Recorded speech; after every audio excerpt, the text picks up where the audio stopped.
آ گیا اگلا مسئلہ، آ گیا وہ مسئلہ جس میں لوگ بڑی کوتاہی کا شکار ہیں۔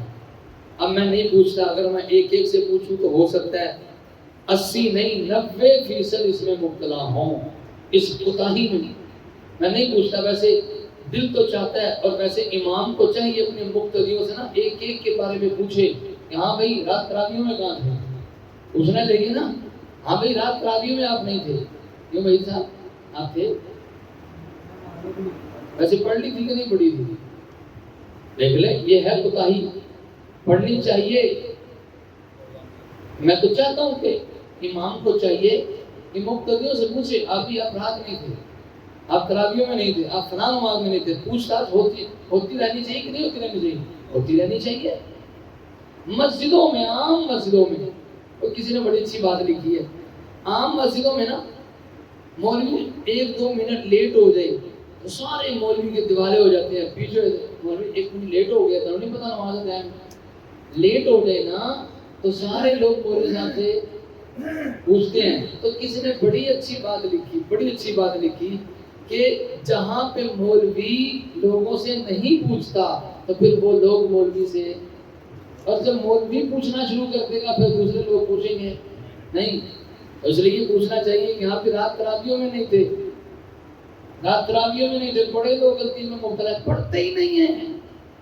رمضان کے مہینے میں اتنا بڑا گناہ ہے، چھوٹا گناہ نہیں، بہت بڑا گناہ ہے۔ تراویح سنت موقدہ ہے، یہ سبق آ گیا۔ تراویح سنت موقدہ ہے، بغیر عذر کے چھوڑنے والا گناہ گار ہوگا۔ بغیر عذر کے چھوڑنے والا، وہ ایک جو رولا تھا نا، رولا ایک جو جسے کہہ رہے لڑائی تھی، 8 ہیں یا 20 ہیں، 8 ہیں یا 20 ہیں۔ اب تو اس سے بڑا یوں کہہ لیں کہ جھگڑا شروع ہو گیا ہے کہ ہیں بھی یا نہیں ہیں، پڑھتے ہی نہیں ہیں۔ ان کو پہلے یہ بتائیں کہ جناب پڑھنا تو شروع کریں، پڑھتے ہی نہیں ہیں۔ کوئی 6 پڑھ کے نکل رہا ہے، کوئی 4 پڑھ کے نکل رہا ہے، لینے لگی ہوئی ہیں، جانے کی لینے لگی ہوئی ہیں۔ کسی کو 4 پڑھ کے پیاس لگ رہی ہے، کسی کو 6 پڑھ کے واش روم آ گیا، کسی کو 8 پڑھ کے نیند آ گئی، کسی کو 10 پڑھ کے کوئی کام یاد آ گیا۔ عجیب ہی چکر ہے، جس کو بس شروع کرتے تو 3-4 لائنیں ہوتی ہیں اور ختم کرتے تو ایک ہی لائن رہ جاتی ہے۔ ایسا کیوں ہے؟ کبھی آپ نے دیکھا امام صاحب بھی 6 پڑھ کے واش روم میں جا رہے ہوں، 4 پڑھ کے پیچھے ریسٹ کرنے کے لیے جا رہے ہوں؟ ہے کہ نہیں ہمت امام کی؟ 1.25 گھنٹہ مسلسل بول رہا ہوتا ہے اور تھوڑی دیر کے لیے بھی پیچھے آ کے ریسٹ نہیں کرتا۔ تو اس لیے بہرحال تراویح کا اہتمام کریں، تراویح کا اہتمام کریں۔ صحابہ کرام تو بڑے اہتمام کرنے والے تھے تراویح کا۔ حضور صلی اللہ علیہ وسلم نے پہلے دن تراویح پڑھائی تو آدھی رات تک تراویح ہوئی، آدھی رات تک۔ اگلے دن جب تراویح پڑھائی تو 3/4 رات تک تراویح چلی ہے، 3/4 رات تک۔ جب تیسرے دن تراویح پڑھائی، بتائیں کتنی دیر تک تراویح چلی؟ سحری تک۔ صحابہ کرام فرماتے ہیں کہ ہمیں یہ خدشہ، یہ خطرہ لاحق ہو گیا، لگتا ہے آج تے سحری گئی، اتنی لمبی تراویح ہے۔ چوتھے دن مجمع کم ہو گیا تھا یا زیادہ ہو گیا تھا؟ چونکہ کافی لمبی تراویح چلی نا، مجمع کم ہو جانا چاہیے، لوگ بھاگ جاتے ہیں نا، لیکن وہ صحابہ کرام تھے، وہ شوق رکھنے والے تھے، اور رمضان کا مہینہ ہو تو چوتھے دن مجمع اور زیادہ۔ حضور صلی اللہ علیہ وسلم نے چوتھے دن جماعت سے تراویح نہیں پڑھائی، فرمایا کہ کہیں تمہارے شوق کو دیکھ کر اللہ فرض نہ کر دے۔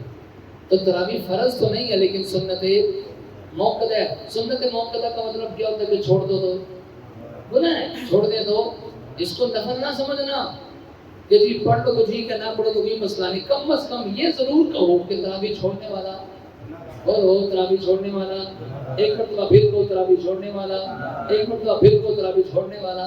تو یہ تو دل میں بیٹھ جائے نا کہ گناہ کر رہے ہیں، یہ تو دل میں بیٹھے نا کہ گناہ کر رہے ہیں چھوڑ کر۔ جب یہ دل میں بیٹھا ہوگا تو کم از کم پھر تراویح پڑھ لیں گے۔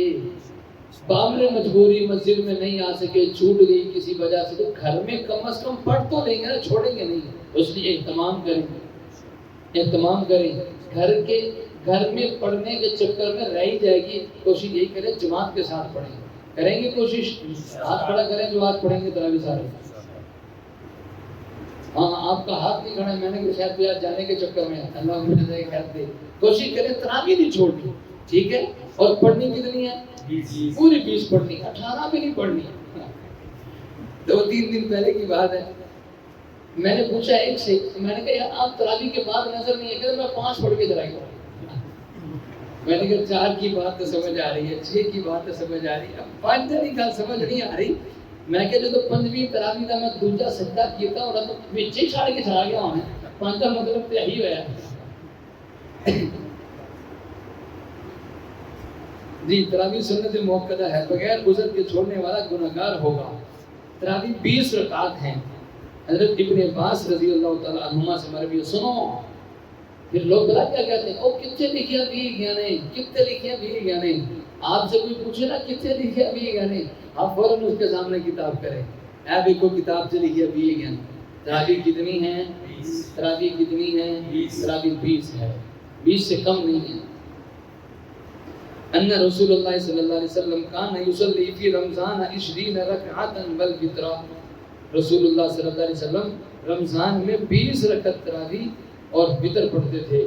تراویح کی نماز نبی کریم صلی اللہ علیہ وسلم خلفائے راشدین 14 سالہ امت کی تاریخ میں 20 رکعات ہی ادا کی جاتی رہی ہیں. یہ تعصب غلط ہے کہ 20 تراویح حضرت عمر نے شروع کی ہے. بعض لوگ کہتے ہیں وہ جی نبی نے تھوڑی شروع کی ہے 20 تراویح, یہ تو حضرت عمر نے شروع کی ہے. یہ تو حضرت عمر نے, نبی نے تھوڑی کی ہے 20, یہ تو حضرت عمر نے شروع کی ہے. ذرا تھوڑا سا سوچیں, آپ دماغ پہ زور دے تھوڑا سا ذرا سوچیں. اگر ہم یوں کہیں تو حضور نے تھوڑی کی ہے, یہ تو حضرت عمر نے شروع کی ہے, تو اس کا مطلب یہ ہوا بقول اس کے کہ حضرت عمر نے حضور کی مخالفت کی ہے. مطلب تو یہ نکلتا ہے نا, اور صحابی ہو حضور کی مخالفت کرے, ہو سکتا نہیں ہے. تو 20 تراویح حضرت عمر نے شروع کروائی تھی یا حضور نے؟ بولو, حضور نے شروع کروائی تھی. بات رکھ لیں, 20 تراویح حضرت عمر نے نہیں بلکہ کس نے شروع کروائی تھی؟ حضور نے شروع کروائی تھی. یہ تعصب غلط ہے کہ 20 تراویح حضرت عمر نے شروع کی ہے, نہیں, بلکہ اس سے پہلے بھی 20 رکعات ہی پڑھی جاتی تھی. مزید ابھی تفصیل آ رہی ہے, وہ انشاءاللہ کل کے سبق میں پڑھیں گے. اللہ سے دعا اللہ تعالیٰ سمجھ بھی عطا فرمائے, عمل کی توفیق عطا فرمائے.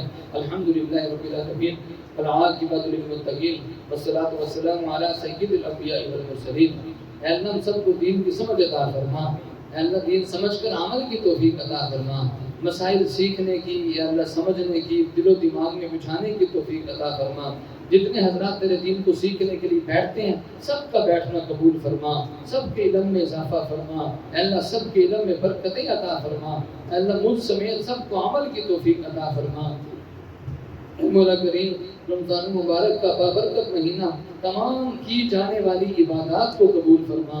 اے اللہ تمام گناہوں کو درگزر فرما, تمام نیکیوں کو اپنی بارگاہ میں قبول فرما. اے اللہ تمام بیماروں کو صحت عطا فرما. ساتھی ہے اس کا بیٹا ہاسپٹل میں داخل ہے, سیریس حالت میں, ICU میں, اس کے لیے دعا کریں. اور جتنے بیمار ہیں گھروں میں, ہسپتالوں میں, اے اللہ سب کو صحت کلی عطا فرما. اے اللہ سب کو شفاء کاملہ عاجلہ مستمرہ دائمہ عطا فرما. جتنے نمازی ہیں بوڑھے جوان, اے اللہ سب کو صحت کلی عطا فرما. اے اللہ ہر قسم کی پریشانیوں کو آسانیوں میں تبدیل فرما.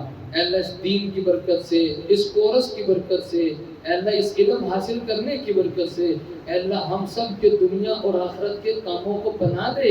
اے اللہ تیرا وعدہ ہے قرآن میں, جو میرے کام میں لگ جاتا ہے میں اس کے کام میں لگ جاتا ہوں.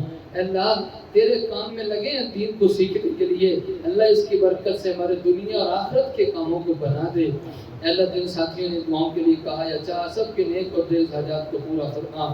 صلی اللہ تعالی علی خیر خلقہ محمد وعلی آلہ واصحابہ اجمعین برحمتک یا